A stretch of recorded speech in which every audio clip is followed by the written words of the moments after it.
You are listening to The Underground Subway with host David Alston, a podcast dedicated to giving you the strategies to live a free and better life. Here is David Alston. Hi, I'm David Alston, and welcome to The Underground Subway.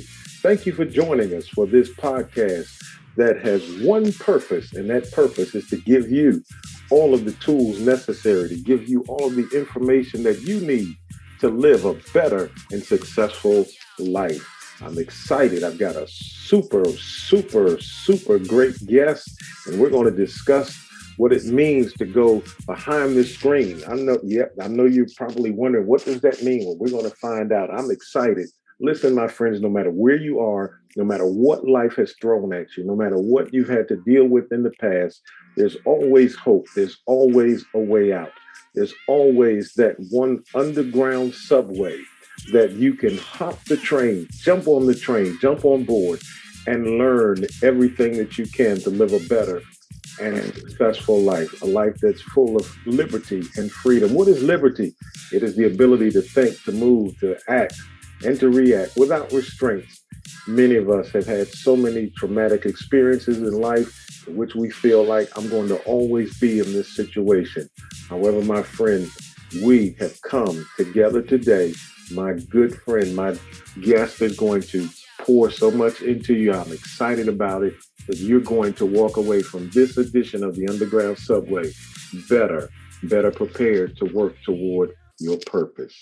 Listen, I want to jump right into this because I'm excited about my guest. I want to introduce my guest. My guest is none other than Carrie Schmidt. Let me tell you a little bit about Ms. Carrie Schmidt.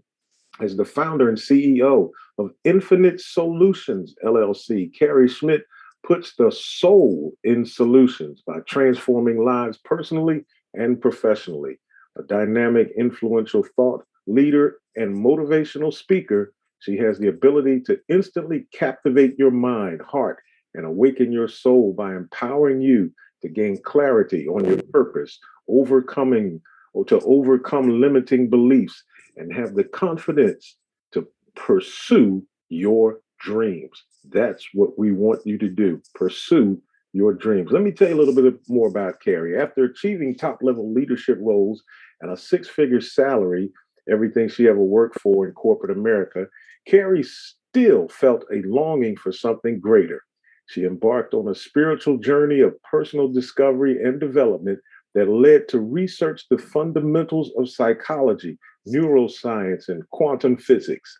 Now a certified life mastery consultant, Carrie offers life coaching programs, business consulting services, and her vision is to reach, teach, and transform over 1 million lives globally by helping raise human consciousness. I want to welcome to the Underground Subway, Carrie Schmidt. Carrie, thank you so much for taking time out of your busy and hectic schedule to talk to the Underground Subway. Wow, David, thank you so much. It is an honor and a blessing to be on your show today. And I just love what you're doing. And through this platform, we're able to help people understand that they're not alone. And so many people struggle behind the screen, behind this veil of reality that we see. And I'm grateful to be on this journey. So thank you for having me. Well, thank you so much. Thank you so much. Well, let's get right into it because your bio talks about self-awareness and self-consciousness and things like that. Let's just talk about that because we're living in unique times. We're living in difficult times, and it's easy for us to get lost in illusions of perfection, separation, and instant gratification. But you said something. You said that in your bio and reading more about you, I wanted a quote that you have that says, "Our world gives value and attention to the egoic mindset and to a passion for riches and material things. Our search for more keeps the ego thriving, but ultimately leaves us feeling unfulfilled." Now, Carrie, why do you think we are so lost in times like this? And what can we do to fix this? Yeah, it's amazing. It's truly amazing, this journey of transformation, but it's true. I believe that there are two ways that you can look at life. You can look at life through the egoic lens, which is our conditioning that's been passed down from a macro level and a micro level perspective, conditioning in terms of government, institutions, rules and regulations. And then the micro level perspective is the conditioning that we pick up from our childhood, it being our caretakers, our brothers and sisters, the people we hung around throughout our childhood and adolescence.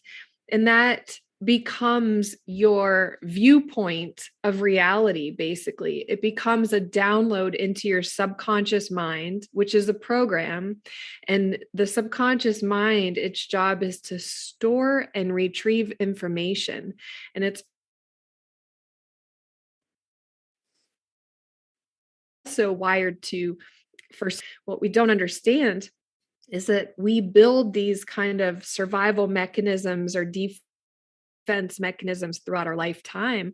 And later on in life, sometimes they may not be serving us. They actually may be restricting us from living a life that's joyful and peaceful and prosperous. So that's the egoic lens of life. Then you have your spiritual lens.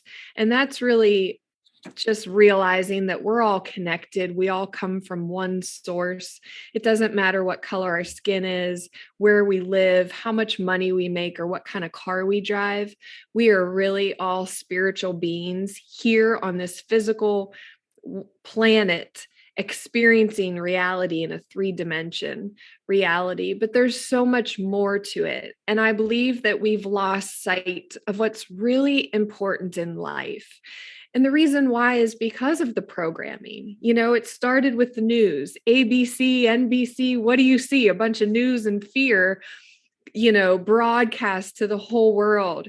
And the more you fuel that fear, the more it just continues to grow and linger in our minds and in our hearts. And I believe that we need to speak up, rise up, and start to transition what we're putting into our minds, what we're fueling our hearts and souls with, because life is not meant to be lived in a state of depression, darkness. It's meant to be experienced, and you experience through your feelings, the emotions. And the best feeling and emotion you can have is love. So we need to really start to differentiate the difference between love and fear, ego and spirit, light and dark. There's a duality in the world, and it's really trying to figure out how to navigate through that plane. And I think as human beings, we weren't taught the power of our mind and the power of connection. They don't teach you this stuff in school. Depends on what your spiritual viewpoint is. But I think we need to get the message out there that you can overcome anything. Yeah. Mm-hmm. That's good. Carrie, what is, you talked about, you mentioned consciousness and the power of the mind.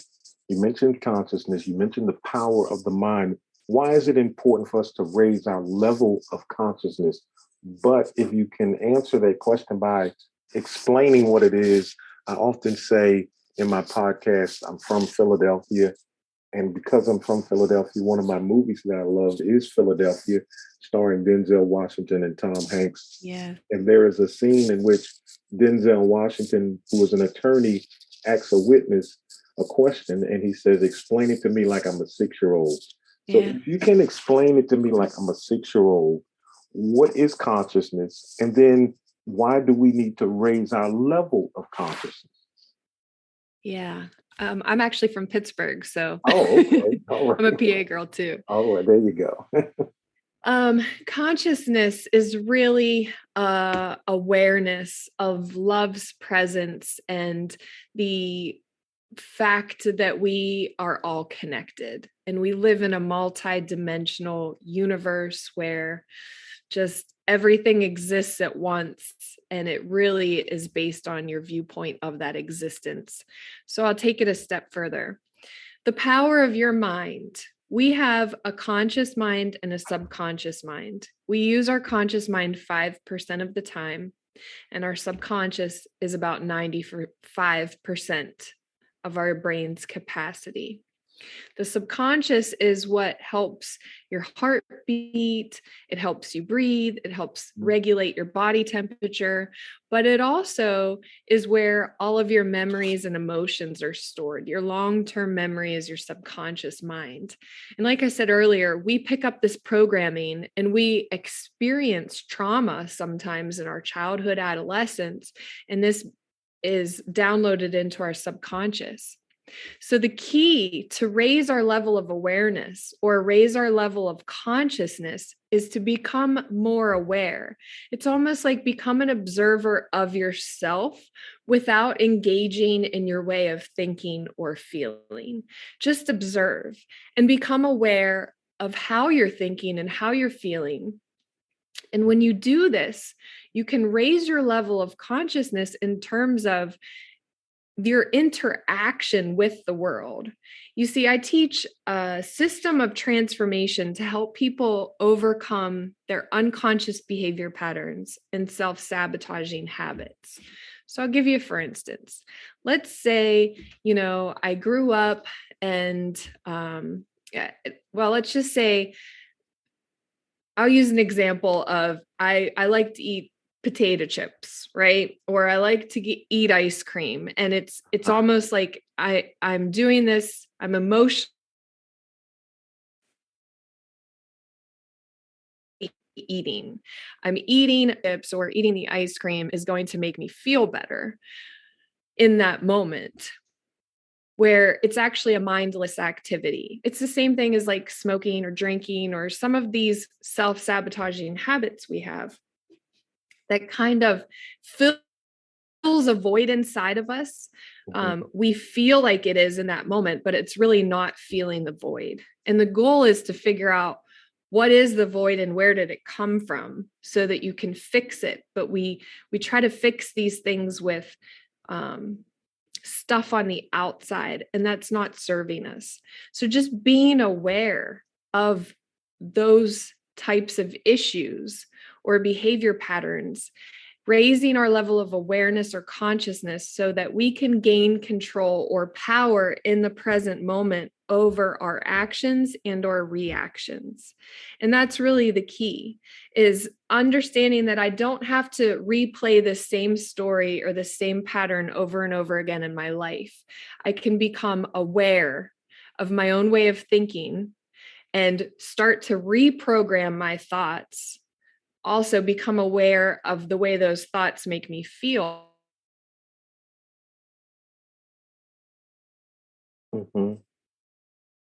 And start to become aware of that feeling. Have more power in the present moment to take a step back and possibly act a little bit differently. Act with more awareness as to, I'm contributing to the results of this situation in this moment, and I'm going to respond. Does that make sense? Yes, it does. Yes, it does. Let's talk about behind the screen. Let's talk about behind the screen. We'll give you an opportunity. You can explain what behind the scene actually means. But there's a part of it that I want to discuss first, and that is the fact that you describe the mental health crisis. Yeah. In my experiences in talking to a lot of people, it seems as though mental health is something that is a term now that's being tossed around and thrown around, and everyone talks about it. Everyone, mental health issues, mental health, but yet there's not an awful lot out there, not a lot of mental health awareness. People don't think that realize just how serious mental health is. Why do you think it's so important for us to discuss these issues, such as depression, anxiety, bullying, and then talk to us about what is the screen that you're talking about getting behind? Okay. So 1 in 5 US adults experiences mental illness each year. And adolescents age 12 to 17, that's about 4.1 million people, had a past major depressive episode. It's a pandemic, in my opinion. And I think the stigma behind mental health, we look at it the wrong way. What is mental health? Well, think about it. What goes on in our mental state of being? Our thoughts and our feelings. We think over 60,000 thoughts on a daily basis. 80% of those thoughts are negative and 95% are from the past. So in all essence, we are recreating the past in our present through our memories, experiences, emotions. And we're also limiting ourselves and thinking in terms of negative in negative ways about ourselves and about others. Well, those thoughts and feelings fuel your actions and or reactions. So a lot of people are suffering, and I believe they're suffering because they went through childhood trauma or certain issues in the past that left an emotional mark on them. And until you process those emotions properly, they'll continue to follow you through life because everything is energy. And that's another thing that just blew my mind is when I started to understand quantum physics and that everything is energy, vibration, and frequency. And we're literally tuning forks in the universe, and we attract the energy that we give off. So if we're constantly negative, we're going to continue to attract negativity. And that's going to turn up in many ways. Now, on the other end, if we're thinking positive thoughts and we're taking care of our body mentally, emotionally, spiritually, then we'll attract more positive things in our life. But, I think we're passing faulty programs down from generation to generation because we're all just walking around on autopilot. We're a bunch of supercomputers walking around on autopilot, unaware of the power that we hold, the power that's breathing us. We're equipped with everything we have. We just weren't taught how to utilize the tools that we have. Your mind is a tool. Your heart, your vibration, and your frequency is a tool that you can use to tune yourself into the universe to attract better things in life. But if we're stuck on a story that's replaying negativity and trauma and sadness or pain, then we continue to experience that in our present moment. And the gift of life is right now. It's the present moment. That's our present. Time is an illusion. It's just a series of present moments. And when we can become aware of that in each present moment, take a step back, breathe, and choose to be mindful of the situation, choose to be mindful of the thoughts and feelings that we're experiencing, we can shift that and we can transform ourselves. And change takes one person, and then that'll have a ripple effect.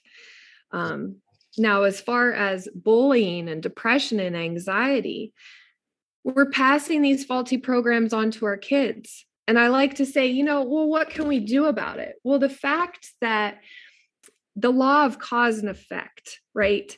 All of the effects are what we're seeing in our society today.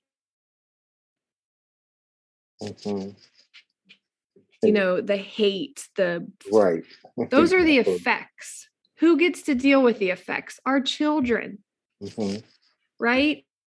Right. But the question is, what's the cause? What is the cause? And I believe it's our unconsciousness. It's the fact that we are not aware. And frankly, I don't think that we're, exposed to the truth from a human perspective of the power that we hold. Mm-hmm. And that's really the screen. So the screen is your lens of life. Okay. It's how you view life, how you view the environment, how you view other people, how you perceive other people view you, and how you view yourself. So it's your viewpoint of life. Your viewpoint is shaped by your beliefs, your values, your experiences, your memories, your subconscious programming. Okay. What we don't realize is that sometimes we have a faulty program installed in our supercomputer, which is what I call our brain. Those faulty programs continue to play out. So for instance, you have parents that grew up and, maybe their father yelled at them or abused them or something. And then that parent then grows up to be a parent that does the same thing, yells at their kid or, has a very short temper, short fuse. And so we just keep repeating these same patterns. We just keep passing them on down. But when does the cycle stop? It stops when we can become conscious or aware that this is an issue and I have the power to change, because I can't change anyone else. The only person I can change is myself. That you mentioned getting behind the screen and cleaning it. What is the first step or the first thing that we need to do to clean behind that screen when you take into consideration that most of us have had so much trauma and so many traumatic experiences in our lives, whether it's from childhood or whether it's from relationships or health issues. We just have traumatic experiences. And now, how do I get past that to clean the screen, as you said, and start thinking about the positive parts of life when the only thing I've ever experienced in life has been the negative things of life? Yeah, great question. The first thing is to notice what you're noticing. And that means become aware of your way of thinking. Become aware of how those thoughts make you feel. That's the first step.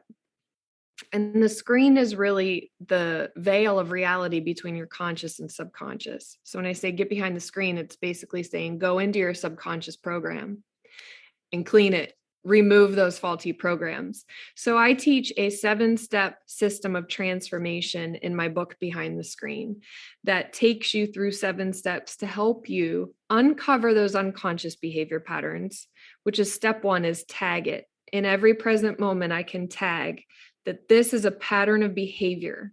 I don't like to act this way. I don't want to act this way. What can I do? Well, you can process it. And then I teach 7 steps of how to go back. Remember, when was the first time that this program was installed into my supercomputer? Right. In other words, when was the first time that I observed this way of thinking, feeling, acting, behaving? And usually it happens in childhood. And sometimes those programs just replay and replay. The power is in this moment now, because we can't change the past. The only thing we can do is release the emotions that we have still lingering in us from the past. Because if we don't properly process those emotions, which is simply energy, then it'll continue to resonate or vibrate in your body at a certain level. Mm-hmm. And that's where, dense anger, jealousy, envy, resentment, those are dense, very low vibration, low levels. When you can shift that, and there's ways to do it, and I talk about that in the book, there's ways to release your repressed emotions. And it has to be done if you want to overcome this. Otherwise, it's just a story that's going to play on repeat until you do the work. And the work has to be done on the inside. We can look to fill our voids from the outside with lots of different things. But like I said in the book, it keeps the ego thriving. We still need more and more of this, but it's not filling the void inside. We have to do the work within to overcome it and really clean our screens. Carrie, you mentioned something in your book that's very interesting.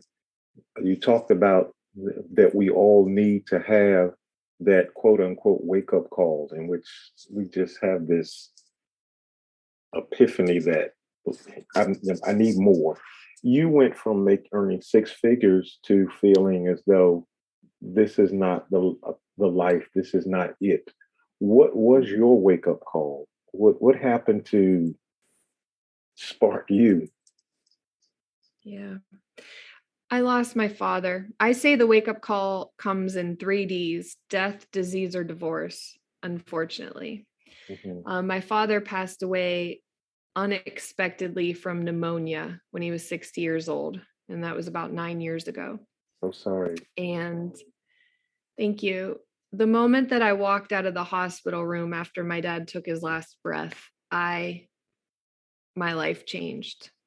My life changed because my perspective of life changed. I realized that tomorrow isn't promised to any one of us, and it can be taken away in the blink of an eye. Mhm. There's nothing you can do to go back. So that shift in my perspective of life shifted the way that I looked at life. You know, I can have as much money in the bank, drive a nice car, live in a big house, and I can still feel empty inside. And I think too many people feel that way. And we're all chasing this big, shiny, golden whatever. And it's like, once we get it, we're like, okay, what's next?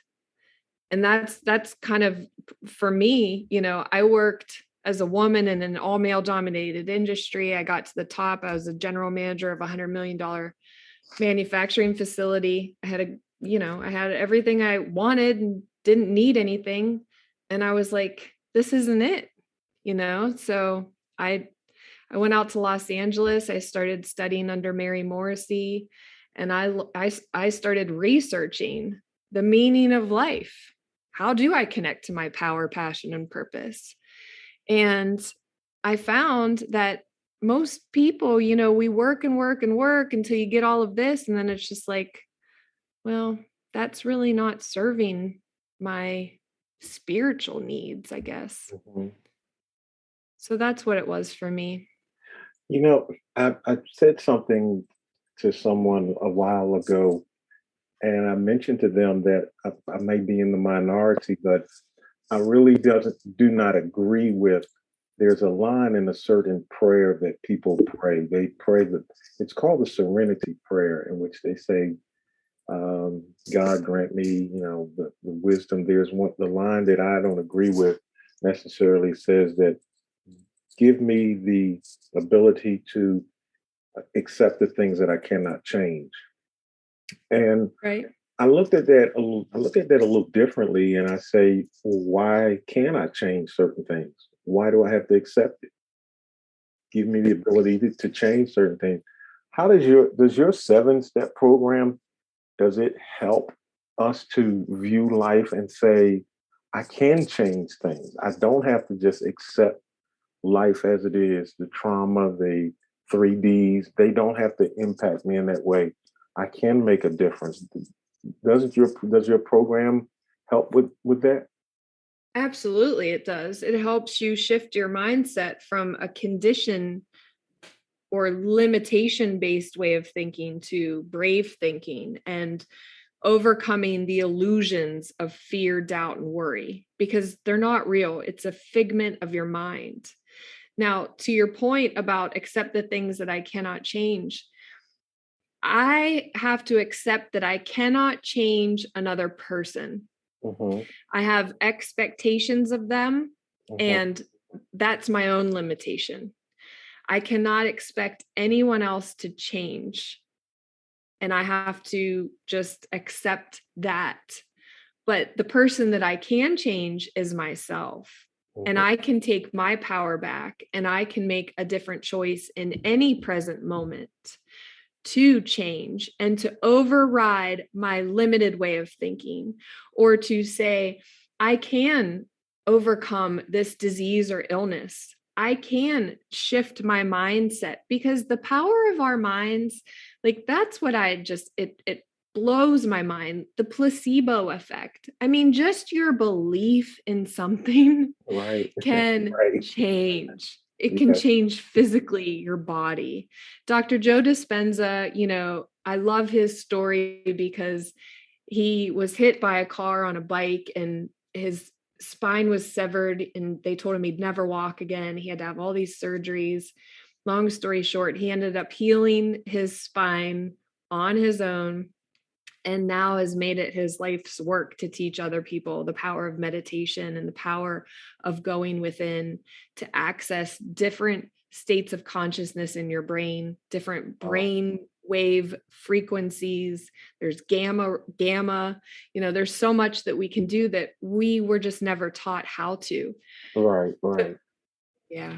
Wow, that's amazing. What are your views on the, I don't want to say the children, but the next generation? What do you think we need to do for our teenagers and the younger generation to make them aware that they have a screen? Because it's easy for us as older adults to say, well, I have a screen, I've got to get into my awareness.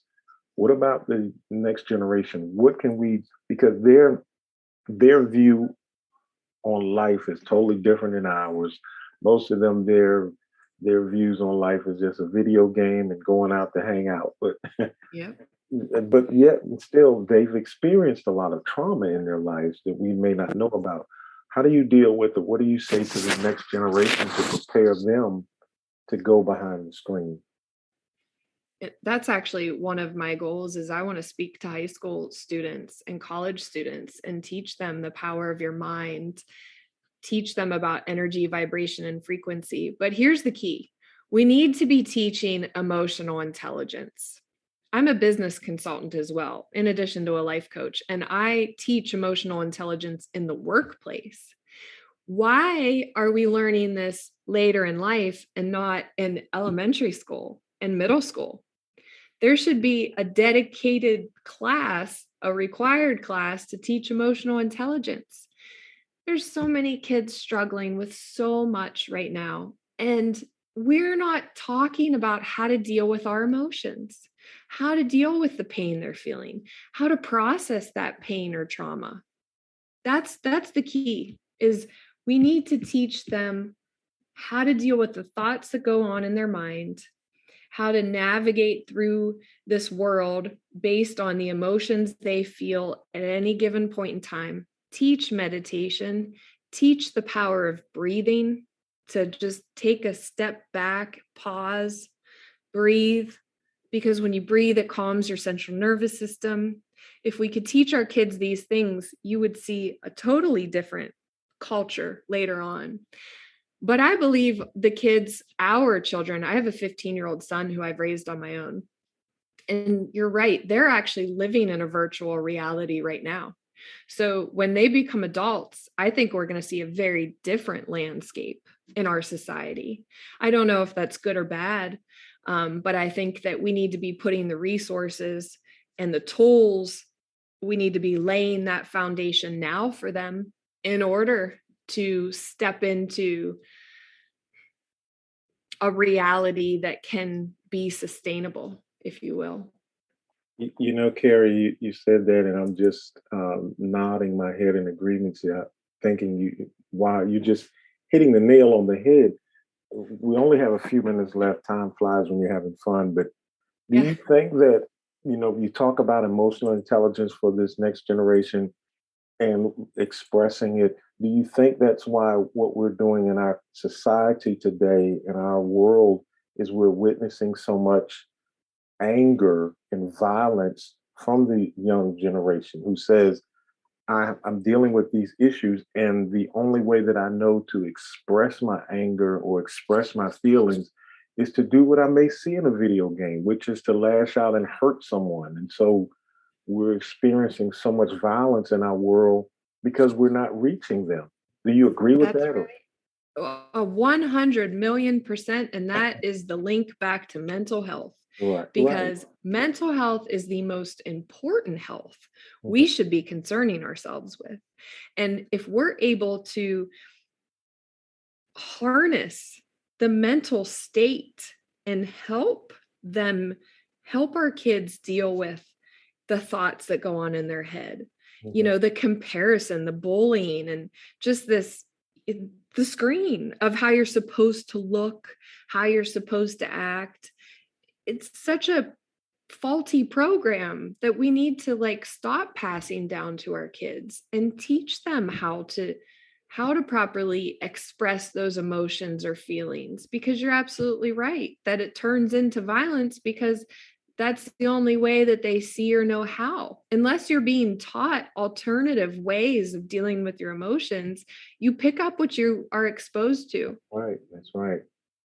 Wow. This is so good. I'm telling you, you are really an amazing and true professional. And wow, you've inspired me. Well, thank you, Carrie. We're out of time, but I do want to thank you again for taking time out of your busy schedule to join us. How can we get a hold of your book?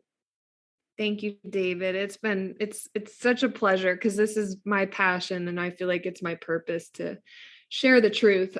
Behind the Screen is available on Amazon. If you just Google Behind the Screen by Carrie Schmidt, CarrieSchmidt,